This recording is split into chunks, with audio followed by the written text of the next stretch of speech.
Isang bank manager ang nagtaka at nagduda sa isang lola dahil palagi ito nagwi-withdraw ng 3 milyon kada linggo. Tanong ng bank manager, "Lola, bakit po linggo-linggo kayo nagwi-withdraw ng pera? Ano ho bang trabaho nyo?" Sumagot yung lola, "Wala ho. Napalanunan ko lang ito sa pustahan." Di naniniwala ang bank manager. "Ano ho bang pustahan yan? Parang di naman po kapanipaniwala." Sumagot ulit yung lola, "Sige, magpustahan tayo. 50K. Ang pusta ko ay square yung hugis ng itlog mo. Babalik ako bukas at magdadala ako ng kasama." Sabi ng bank manager. "Sige, deal. Alam ko naman hindi square itlog ko eh." "Malalaman natin bukas," sagot ng matanda.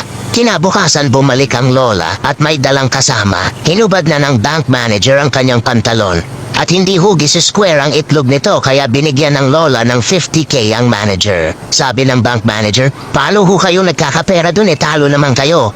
Bumulong yung lola. "May pustahan din kami nitong kasama ko. Sa halagang 500K, ipapakita mo ang itlog mo sa amin."